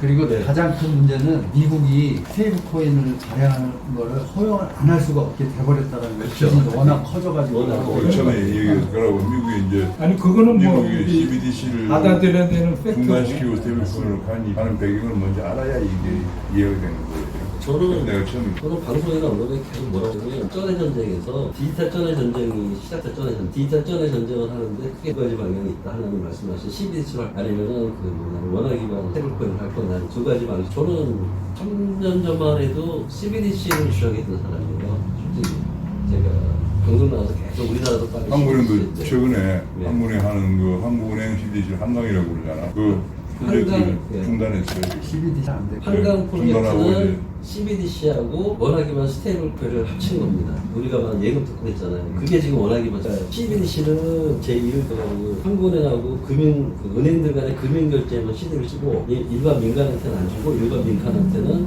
저축되는 예금에 기반해서 예금 토큰을 발행해서 쓰게 해주는 거. 그러니까 CBDC는 은행끼리 하고 일반 소비자한테는 원화기반 스테이블코인으로 하는 이런 방식을 취한 게 현재 한국은행 실질 프로젝트인데 그걸 계속 할 거냐 해서 한국은행이 이제 포기한 거죠. 그래서 이제 한국은행이 지금 상태는 중단했다 그렇게 얘기하더라고. 예, 중단했습니다. 이게 완전 포기하는 중단. 제 생각에는 그래서 이제 US 달러 토큰의 사용량은 계속해서 더 계속 커질 건데 이거를 대응을 하는 한국의 방식은 어떻게 해야 되느냐. 그게 이제 마지막으로 그러면 제가 코리안 스테이블 코인을 발행을 한다. 원화 스테이블 네, 코인. 그럼 원화 스테이블 코인을 발행했을 때 US 달러 토큰과 원화 토큰 이 두 개가 경쟁을 할 거잖아요. 예. 근데 여기서 보면 한국은행에서 또 외환 거래, 그다음 환율 그 리스크 예. 그 생기는 걸 어떻게 할 거야라고 우리한테 묻잖아요. 발행사들한테, 기술사들한테. 그렇게 해서 스테이블 코인이, 이제 원화 스테이블 코인하고 US 달러 스테이블 코인하고 자유롭게 막 교환이 될 때 어떤 원화 그 리스크가 생기는지, 환율 리스크가 생기는지, 나는 그거를 좀 이해하고 있어요. 국제적으로 이제 환율 리스크가 생기죠. 그런데 환 리스크가 사라지지는 않죠. 어차피. 예, 저도 환율 리스크가 더 생긴다니까. 기존이 똑같은데 단지 스테이블로 전환됐을 뿐이지 원초적인 그 담보자산 성격이 변동되는 건 아니잖아요. 네. 저는 똑같이 저 같은 내용인데 우리 지금은 환율 리스크 없나요? 똑같이. 근데 지금의 환율 리스크는 무역할 때라든지 이렇게 한국은행이 컨트롤 가능한 수준에서 이루어지는데 지금은 이제 전 국민이 다 동대문에서 근데 이렇게 되는 남대문에서 거예요. 사실 지금 한국은행의 환율은 제가 옛날 한국에 있을 때 외환연구팀장이었는데 네. 한국은행에서 외환용 환율을 결정은 거의 미국의 여객시장에서 하루 첫날 결정되잖아. 그러면 아침에 한국은행 외환시장과라는 데서 운영을 할 때 거의 그 환율에서 시작이 돼요. 시작이 되는데 지금은 이제 어떤 게 생겼냐면 그렇게 되면 이제 원달러 환율에서 미국의 여객시장에서 그 뉴욕시장에서 바로 그걸 받아서 우리 환율이 되는 건데 앞으로 이제 이게 스테이블 코인이 만약에 미국에서 이제 달러 베이스 스테이블 코인이 하나 있고 아까 제가 예를 든 거예요. 미국은 1달러 베이스 스테이블 코인 USDC가 있다고 근데 있고 우리나라에 1원짜리 1리우벤스가 있다고. 리우벤스가 줍니다. 1원짜리 근데 그러면 그건 이제 어떤 생기냐면 한국에 있는 사람이 앞으로 달러 가치가 더 올라갈 것 같아. 한국에 뉴스 적자가 늘어나고 뭐 이런 거 보니까 그러면 1리우, 1000리우벤스를 해갖고 팔아가지고 US 1달러 USDC 살라고 그래. 그러면 이제 그 무역이 안 변하고도 여기서 그걸 팔아서 그 1달러 USDC를 살 때 그래서 거기에 환율 변동이 일어나는 거예요. 거기서 바로 나는 거죠. 예, 바로 나타난다. 그게 이제 뭐 엄청나게 많은 사람이 그런 심리에 쏠려서 그렇게 하면 환율 변동이 일어나겠죠. 그것을 어떻게 막을 것이냐. 한국에서는 컨트롤하기 쉽지 않을 거예요. 지금 한국의 가장 큰 문제가 이제 두 가지죠. 아까 한국의 목표는 물가 안정과 금융 안정인데 금융 안정이라고 할 때는 대외 안정, 대외 안정이 있어요. 대내적으로 아까 뱅크런을 한국의 제일 먼저 제기한 게 뱅크런이죠. 코인런이더라고요. 그건 금융 안정을 걱정한 거고 두 번째 대외 금융이 환율이거든요. 그럼 한국은행은 이제 골머리 아픈 상황이 전개되는 거예요. 그런데 한국은행은 그저 과거의 원화 베이스 종전의 통화 제도가 유지가 됐으면 좋은데 이게 통화 제도가 디지털 시대로 가면서 그게 안 되는 거야. 안 되고 예, 오히려 통제를 못하는 예, 수준까지 통제된 상황이 가는데 안 되고 그러면 이제 안 되는데 실제로 어떻게 되느냐? 한국은행은 제가 보기에는 새로운 정책 프레임을 짜야 돼요. 네. 이걸 디지털 시대를 시장에 맡기는. 부정할 수는 없잖아. 그러면 그것이 연구 과제야. 그럴 때 환율을 어떻게 앞으로 안정적으로 환율 막 급등하면 안 되잖아요. 그럼 만약에 한국 사람들이 엄청나게 많은 사람들이 미국 벤츠를 팔고 전부 USD를 살려고 한다. 그러면 우리가 이제 국가적인 환 리스크가 생기는 거지. 그러면 이제 국가적인 환 리스크가 생길 때 한국은 어떻게 하느냐? 한국이 갖고 있는 엄청난 그걸 돈을 그래서 풀어야 활용해서 돼요. 미국 구매를 벤츠를 하든지. 사들이 이제 리벤츠를 파는 걸 사들이 되느냐? 사들여야 이런 문제가 제기될 거예요. 네. 그게 이제 환율 저는 지금 이미 시작됐어요. 근데 이제 한국에는 가급적이면 지금 있는 사람들은 좀 디지털 시대로 가는 걸 막으려고 안 하려고 하는 거지. 아니 지금 그래야만 어떻게 자기들이 보면 한국은행이 이제 할 일이 적어지는 수밖에 없는 거예요. 지금 우리 원화로 아니 많아지는 엄청 많아요. 아, 그래 또 많아져요? 새로운 문제가 왜 있어요. 생각해 그거 지금 아니 새로운 근데 환율을 저기요 가지고 오해하시면 안 되는 게 우리나라 원화로 달러 사는 방법도 현재 두 가지예요. 아세요? 우리나라 원화로 달러 사는 US 달러. 근데 이런 건 있을 거예요. 국내에서 미국 벤츠를 1달러 주고 샀어. 1원 주고 샀어요. 근데 어떤 사람은 문종준이는 1원 주고 US 달러 토큰. 앤더스를 샀어. 아. 그러면 이제 거기 안에 또 문제가 생겨. 그러면 이제 그만 보니까 앤더스는 조만간 망할 것 같아. 그럼 전부 다 팔아치우고 전부 다 미국 벤츠 LB로 사라고 올리고. 그게 이제 말하는 국내 금융 안정의 문제. 그런 그거를 생각. 그러니까 이런 것 같아요. 제가 요새 원화를 달러로 그 방법은 일반 사람들은 은행 가서 달러 안 바꿔요. 원화마켓 거래소 가서 테더 사는데 뭐 한계가 그래 더 있나요? 하는 사람. 저 같은 경우는 달러 사고 싶다 그러면 테더를 사요. 90% 사람들은 아직 아니 그러니까 이미 시작됐다고. 그것도 이미 이제 시작된 게 아니라 몇 년 전부터 한다고요. 그래서 지금 달러를 앞서가십니까? 강남에선 다 합니다. 지금 테더 나도 강남에서도 몰라. 아니, 90%는 몰라요. 돈이 없어서 그렇죠. 돈 있는 사람들은 이미 아, 그래. 돈이 없으면 갑시다. 그치. 돈 있는 사람들은 금을 사든지 아니면 그 지하에서 테더 가격이 정해져 있어요. 왜냐하면 뭐 익명세기 때문에 지금 US 테더가 만약에 1,000원이다. 그러면 1대1로 사잖아요. 그럼 지하 가격에서는 정해져 있어요. 더 비싸게 주고 사요. 시장이 큰. 더 비싸게 사. 비트코인은 더 싸게 사. 이미 우리가 하든 안 하든 우리나라 상당한 사람들은 테더를 수십만에 갖고 있어요. 그게 갑자기 만약에 그 원을 바꾸겠다? 그럼 똑같은 문제가 생기는 거지. 그걸 관리를 해야 되잖아요. 저는 그 관리를 암호화폐 거래소 하는데요. 암호화폐 거래소에서. 은행에, 외환가는 은행을 통해서 하잖아요. 암호화폐 거래소 테러 관리할 수 있다고요. 우리나라 워낙에 스테이블코인 관리할 수 있어요. 왜? 거기 KYC 하잖아요. 트래블로 적용되잖아요. 이미 그런 어떤 게 갖춰지고 있고요. 2027년에 2026년까지 유럽 G20 회의에서 이미 전 세계 디지털 자산 정보 공유 시스템 만드는 거 아시죠? 우리나라 기획재정부가 사인하고 왔습니다. 그 디지털 자산 그 정보 공유 시스템이라는 건 뭐냐면 전 세계 디지털 자산의 흐름을 다 추적할 수 있는 거예요. 그게 왜 필요하냐면은 과세 때문에 필요한 거거든요. 그래서 이미 2026년 말이 되면 전 세계 디지털 자산의 흐름을 다 알 수 있어요. 그래서 우리나라도 과세는 27년 1월부터는 분명히 할 수 있습니다. 분명히 할 수 있어요. 이미 정보의 흐름이나 이런 거를 다 통제할 수, 관리할 수 있는 시스템을 구축해가고 있는데 그걸 어떻게 활용해서 이런 문제를 해결하면 되지를 보면 되는 거지. 그냥 추상적으로 코인을 생겨 이거 뭐 왜 유출될 거다 이런 건 저는 아니라고 봐요. 이미 테더로 외국 가는 게 얼마나 많은데요, 이미. 아니 가도 그래요. 그런 이제 코인의 생길 수가 있고요. 우리가 지난번에 얘기한 2008년 9월 15일에 발생한 미국의 리먼 브라더스 파산. 리먼 브라더스는 역사가 260년이 넘는 금융회사예요. 그래서 그 리먼 브라더스는 파산하기 전날 저녁까지 금융거래를 한대요. 전날 저녁까지 아무도 리만이 파산할 생각을 못하고 리만에다 돈 맡기고 금융거래를 했는데 그 다음날 파산했거든요. 그런데 그래서 뱅크런 문제가 굉장히 위험한 거예요. 어느 한 군데만 중심이 생기면은 2008년 글로벌 금융위기 때문에 전 세계가 바뀌었다. 전 세계가 바뀌고. 그래서 한국에 이제 여기 아까 했지만 금융안전 보고 중에 제일 먼저 나온 게 코인은 얘기고, 그 다음에 세 번째 있는 게 이건 나머지 자주거래한 거고, 그 다음에 두 번째가 이제 기술적 문제, 세 번째가 외환거래 및 자본 유출 리스크. 한국 입장에서는 이제 당연히 지금 동전의 통화 시스템을 갖고 있는 입장에서는 당연히 걱정하는 문제인데, 그래서 이 얘기가 나왔어요. 여기는 그래 앞으로 그러면 이런 일 안 생기기 위해서 스테이블 코인 발행사를 누가 감독할 것이냐도 얘기가 됐어요.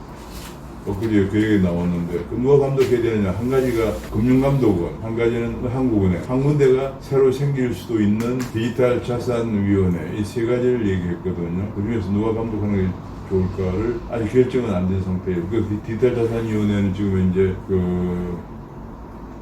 법 개정에 법에 이제 디지털 기본법에 들어있는 건데 그게 생기면 그게 대통령 직속으로 생기면 거기서 할 거냐 아니면 한국에서 할 거냐 금융감독원에도 이런 부서가 있어야 되느냐 그런 게 또 문제가 돼요. 예, 그러니까 저는 침수봉대하지 않은 문제에서 경제학자나 이런 분들이 정말 이거는 문제가 그렇죠. 된다. 그래서 이런 경우가 생길 수 있다고 하면은 네. 그거에 대한 해결책을 감독을 하면 돼요. 예, 책임책을 제시하는 거지. 네, 감독을 하면 되고 그래서 2008년도에 글로벌 금융위기 때 리만이 파산하게 바로 감독 문제가 제기됐어요. 그래서 이번에 내가 어디 칼럼을 하나 써놓고 발행 교육인데 2년 나올 건데 2008년도에 해서 이거는 이제 디지털 금융이 아니고 옛날 금융에서 뭐 문제냐면 감독이 안 돼서 그렇다. 감독이 안 되는 이유가 뭐냐. 그래서 영란은행 같은 데서는 원래 감독층이 따로 있었거든요. 따로 있다 감독층에 다시 영란은행에 들어갔습니다. 영국의 부총재가 2명인데 한 명은 이제 MPC인가 그래가지고 모니터 파레시 오소리티, MPA 오소리티고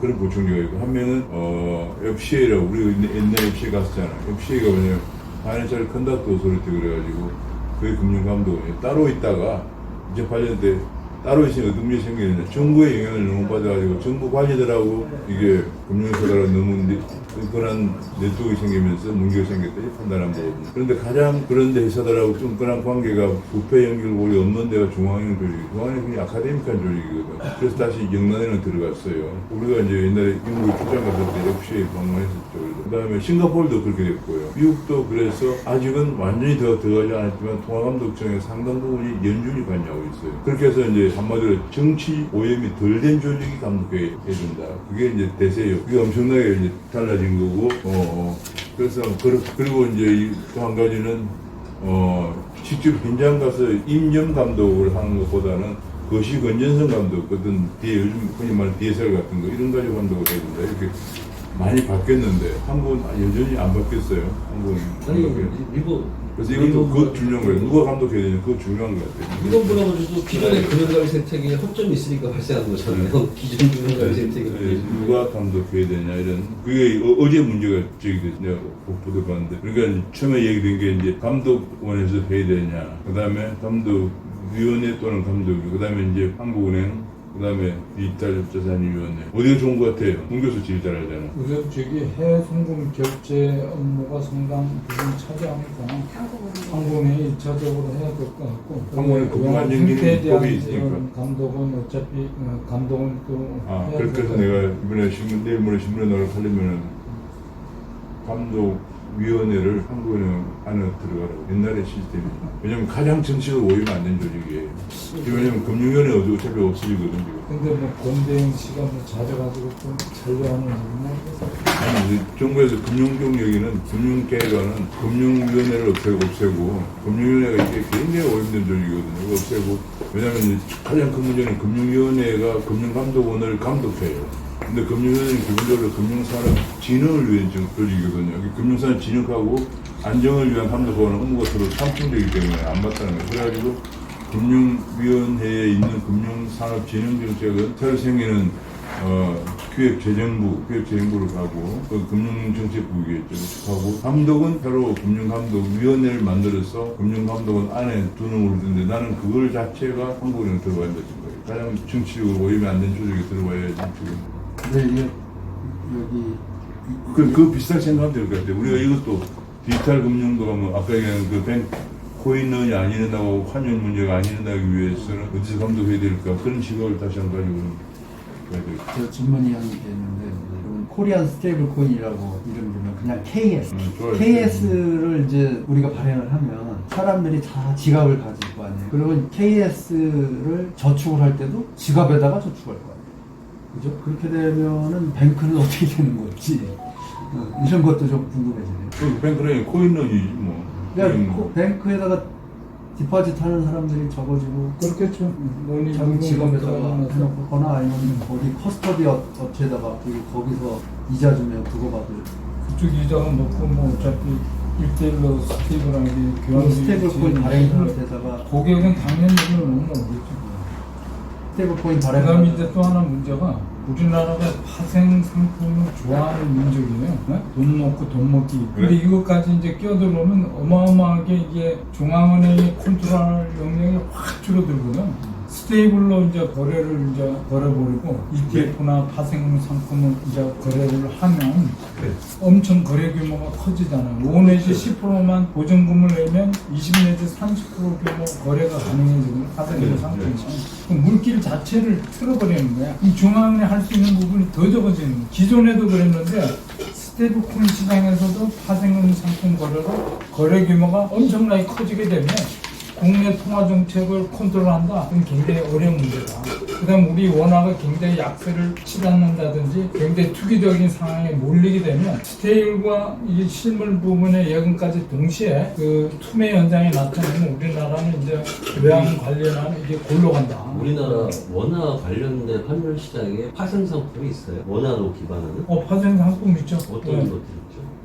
원화로. 그러니까 주식으로 뭐 이런 하는 거 있어. 외화 파생 상품이 있잖아. 환율로. 네. 지금도 하잖아요. 이렇게 네. 지금도 하는데 우리나라 국민들이 굉장히 전 세계 2위 내지 3위로 파생률 상품을 네. 많이 하는 민족이거든요. 많이 하죠. 근데 이제 스테이블 코인 안에서도 달러와 원화 스테이블 코인 간의 어떤 교환 비율이라든지 문제가 생길 수 있잖아요. 네. 그 환율이 우리 쓸데없이 너무 높다 환율이. 네. 그럼 우리 이제 원화 스테이블 코인에 투매를 해보는 거죠. 파생 상품에 공매도를 걸고 거기다 파생 상품 매도 거래까지 일어나면 엄청나게 규모를 키울 수가 있잖아요. 그러니까 지금 현재 환율 시장에서 달러로 공매도는 네. 제가 그런 원화가 거래가 있어요. 스테이블 코인 거래에서도 일어난다는 거예요. 지금도 있어요. 원화 지금은 하는데. 없는데 네. 이게 이제 스테이블 거래가 커지면 네. 그쪽에서 금융상 우리 ETF 허용하는 것처럼 가상 자산 비트코인에 대해서 허용하고 있잖아요. 우리나라는 파생 상품 인정 안 합니다. 아니 이제 예. 저기 그 미국에서는 그 허용이 되니까 미국에서는 우리나라도 이제 뭐 해달라 해줄 사항이 되겠죠. 네, 뭐. 그러면 이제 이게 더 큰 문제가 될 소지가 그때는 그거는 5천만 원 한 개를 기적을 딱 해줄 걸 못하면 5천만 원? 5천만 원이나 1억이나 그걸까지 하고 그 그게 이제 이상을 하면은 개인의 거래는 한도가 있어요. 그러니까 그 그렇지만 한도를 정해야 기간은 한도가 없거든. 그러니까 그 기간을 그러니까 정해야 되겠죠. 그 너무 많이 이게 포화 상태가 되고 돈이 막 그리고 이렇게 되면 그렇죠. 모든 이제 사람이 너무 그냥 이제 잘 뭐, 관리하기 네. 지금 이 자리는 아직 제도화 안 된 상황인데 네. 이게 이제 스테이블 코인이 원화 스테이블 코인 시장이 형성이 된다면 그런 이제 문제가 발생할 수 있다. 네. 이런 우리가 토의하는 지금 논의장이잖아요. 그래서 네. 그런 부분이 크기 때문에 이런 부분도 어떻게 할 거냐. 거기에 대한 대안이 있느냐. 그래서 거의 이제 통제 지금도 우리가 가상자산 시장이 없는 상태에서도 중앙은행이 점차 통제 영역이 점점 줄어들고 있는 상황인데 이것마저 하게 되면 우리가 금리 수와 뭐 금리에 대한 공매도 뭐 금리에 대한 매도 이런 거래가 결국 마찬가지거든요. 근데 이게 이제 스테이블 시장까지 옮겨 붙으면 이제 하기가 어려운데 그럼 중앙은행이 이 부분에 대해서 굉장히 하기 어렵고 시니어리티까지 이제 못 누리게 되는 상황이 되게 되면 나라에서도 그 부분에 상당 우리가 뭐 중앙은행에 다 갖는 게 아니라 국고에 환입이 돼요, 신율이죠. 그러면 나라에서도 결국 바람직한 상황이 아니고 기본 축을 구성하는 게 그 은행인데 은행이 이제 영업상이 이게 흔들리게 되면 그건 방관하기 어려운 상황이 되거든요. 그렇지만 문제는 대외적으로 미국이 이걸 치고 나오기 때문에 우리가 어떤 형태로든 할 수밖에 없는 상황이 된다.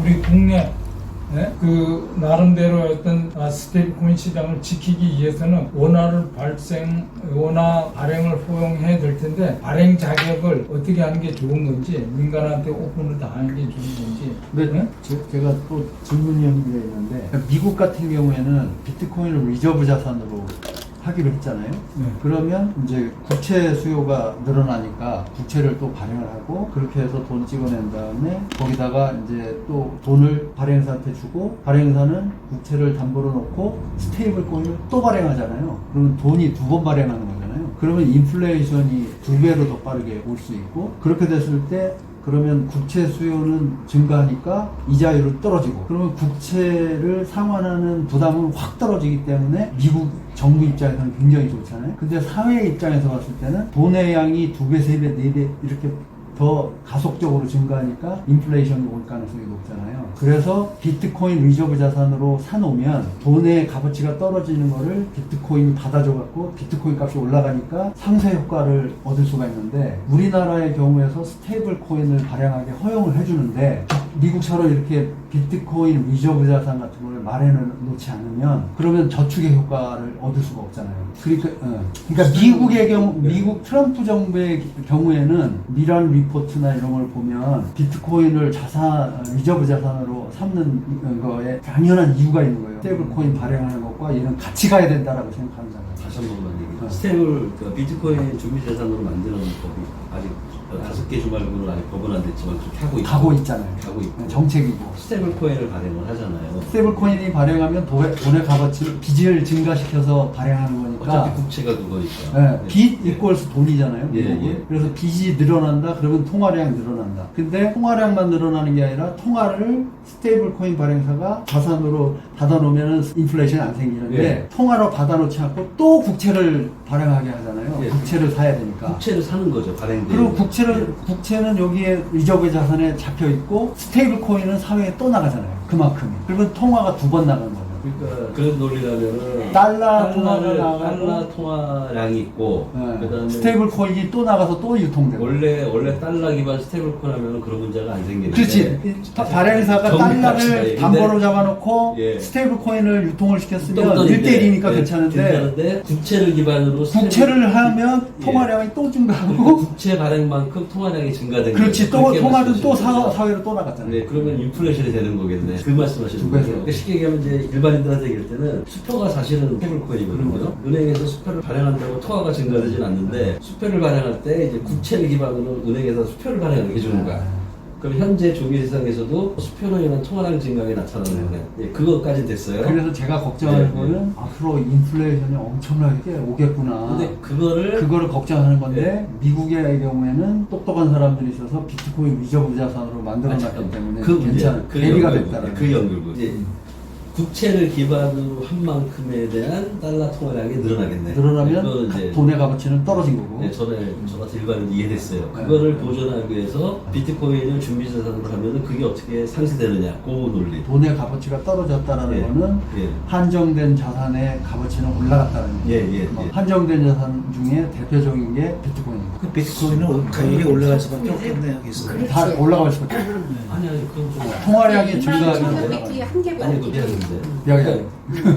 아니 그건 이해해서 아니, 그 비트코인이 어떻게 그 통화량 증가 문제점을 비트코인 가격은 당연히 올라갈 수밖에 없어요, 지금. 근데 이제 왜 그러냐면 네, 그거 좀 설명 좀. 미국에서는 이미 비트코인은 얘는 땅 같은 프로퍼티다. 예, 예. 그렇게 인정을 해버렸잖아요. 예. 기관들이. 예. 그렇기 때문에 돈이 생겨날 때는 무조건 전환사채 발행해갖고 비트코인으로 바꿔놓잖아요. 그런 회사들이 많아지고 있고. 이제 그렇기 때문에 마이크로스트라를 대죠. 아니, 이건 마이크로스트죠. 예, 예. 그런 회사들이 많아지고 기관 투자자들이 많아지니까 비트코인 값은 올라갈 수가 없는 거고 돈의 양이 많아지면. 근데 우리나라는 수요 공급에서 네. 비트코인 수요는 늘어날 수밖에 없는 환경이잖아요. 공급은 한정되어 있는데 수요가 늘어나기 때문에 어차피 비트코인은 올라가요. 저축의 돈이. 예, 그게 어렵게 올라가는데 그거랑 통화량이 증가되는 인플레이션 되는 거를 막는 효과, 상쇄된다는 게 어떤 얘기냐. 그러니까 이제 그만큼의 충분한 양의 비트코인을 100만 개를 비축을 해놓으면 그 놈의 값이 올라가니까 그러면 이자율이 낮으니까 빚은 녹아서 시간에 따라서 녹아서 돈의 값어치가 떨어지기 때문에 지금은 10억이 상환하는데 부담이지만 10년 후에는 10억이면 지금의 1억밖에 안 되는 값어치니까 상환하기가 좋잖아요. 그러니까 미국에서는 100년 그 국채로 찍어서 뿌려도 괜찮다 이제는 이자율이 낮기 때문에 그런 얘기를 하는 거잖아요. 미란 리포터 같은 데서는. 그래서 주요국한테 이제는 30년짜리 사지 말고 100년짜리 사줘 그러잖아요. 학교 일할 때 일반 경제를 열심히 들었어야 되는데 경쟁 친다고 이게 참 미국 경제가 엄청난 기회가 된 거예요, 지금요. 그러니까 미국은 기축통화국을 유지할 수 있는 수단이 생겨버린 거죠. 네, 그렇죠. 엄청난 기회가 된 거예요. 비트코인과 스테이블 코인 둘 다 가져버리니까. 예전에는 비트코인은 중국 거였거든요. 네. 근데 이걸 미국 걸로 지금 바꿔져 버렸잖아요. 미국의 기관들이 다 사버리니까. 미국은 그런데 이제 우리나라는 어떻게 대응해요? 그리고 우리나라도 제가 말씀드린 거는 우리나라 통화는 포기하고 달러로 그냥 달러 표시 차라리 그게 낫지 사야 않아요? 되느냐? 그게 낫지 않아요? 그 방법이 오히려 더 스마트한 방법 아니냐? 괜히 원화를 지키려고 제 해봐야 생각에는 우리도 비트코인을 리저브 자산으로 만들어 놓고 뭐 100만 개를 못 하더라도 10만 개 합시다 하고 경제 규모가 10배 작다고 생각해서 그렇게 해서 비축 자산으로 만들어 버리고 그러면 통화량을 늘리면 경제 효과 나오고 사람들이 돈을 유통이 많이 되니까 그렇게 해서 원화 값어치가 떨어지는, 원화 값어치는 어쩔 수 없이 떨어질 수밖에 없잖아요. 달러 값어치가 떨어지니까. 달러 값어치가 10년에 10배 떨어진다 그러면 원화는 20배 떨어질 거 아닙니까? 그러면 그렇게 해서 리저브 자산을 만들어 놓는 게 좋다라는 거죠. 지금이라도 늦지 않다. 네. 방법이 이렇게 하나의 방법. 왜 이렇게 통화주권 포기를 또 쉽게 그런 다음에 통화 주권을 포기하지 말고 코리안 원화를 만들어가지고 동남아시아, 중국 이런 데 가서 원화로 페이먼트를 하게 해버리면 오히려 역수출을 하면 우리의 영향력이 커지고 우리 시장이 커지고. 갑자기 이 생각이 근데 나요. 그게 가능해요? 원화를 페이먼트하게 하는 게. 그럼 블록체인에다가 들어가면요 원화 스테이블 코인이 들어가잖아요. 그럼 한국에 방문하는 사람, 친지들, 미주 교포 등등이 사용하기 시작하면 전 세계로 돌아다닙니다.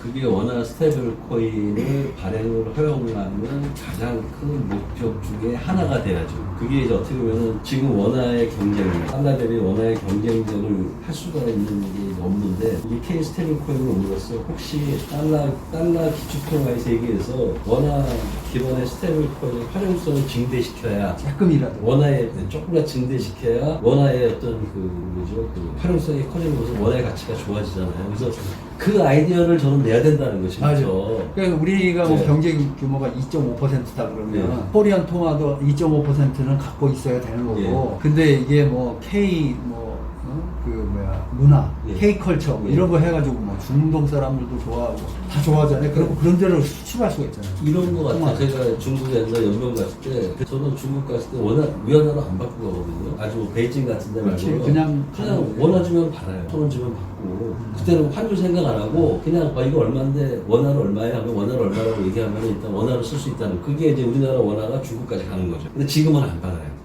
지금은 받는 데가 드물어졌습니다. 그만큼 우리 원화에 대한 경쟁력이 떨어진 거예요. 그거를 극복하는 하나의 방법이 저는 K 스테이블 코인이고 말씀하신 것처럼 K 문화 있잖아요. 예를 들어가지고 방탄소년단이 방탄소년단 우리가 그걸 할 잘하는 때 거. 우리가 아니 근데 그거 기념하면 안 지금은 거의 태도로 갔거든요.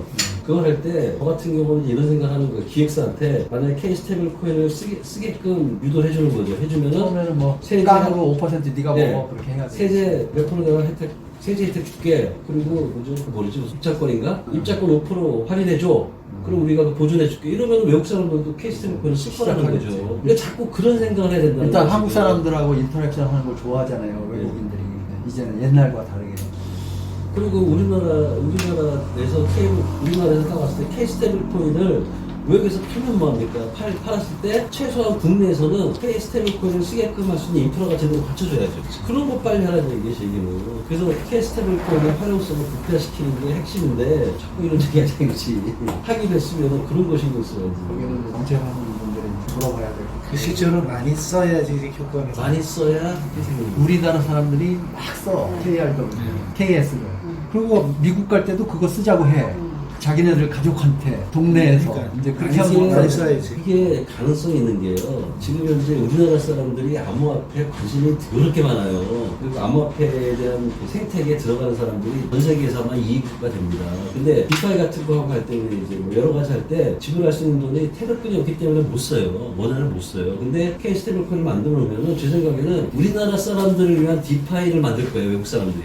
K 스테이블 코인을 쓸 수 있게끔. 그리고 K 스테이블 코인을 저축하면 이자도 줄 거예요. 은행들도 망하죠. 은행들도 이제 긴장해야 돼요. 이렇게 은행들 디파이 이자가 은행 이자하고 비교가 안 되잖아요. 돈 있는 사람들이 왜 은행에 넣어요? 좀 아는 사람들은 암호화폐로 바꿔서 디파이에 넣어놓지. 그럼 이자율 7%가 넘습니다. 근데 디파이 안전하지 않잖아. 안전한데. 이제 골라서 써야지. 아니 그러니까 스마트한. 그런 게 이제 저거죠. 그러니까 뭐냐면 이 디파이는 괜찮아 라고 이제 판단하는 거는 이제 좀 시장에서 그리고 제가 볼 때 한국에도 뭐든 일단 K 스테이블 코인은 현재 국가 정책은 하는 것 같아요. 거의 문제를 지시해서 이랬으면 좋겠다는 얘기를 하는 것 같은데 그럼 하자 이거죠. 하면은 어떻게 하냐 이게 저는 논쟁의 핵심이 돼야 되는데 제가 얼마 옛날에 암호화폐 생태계 2017년도에 싸운 게 이런 거예요. 암호화폐 하면은 뭐가 문제고. 그래서 문제가 생겼나요?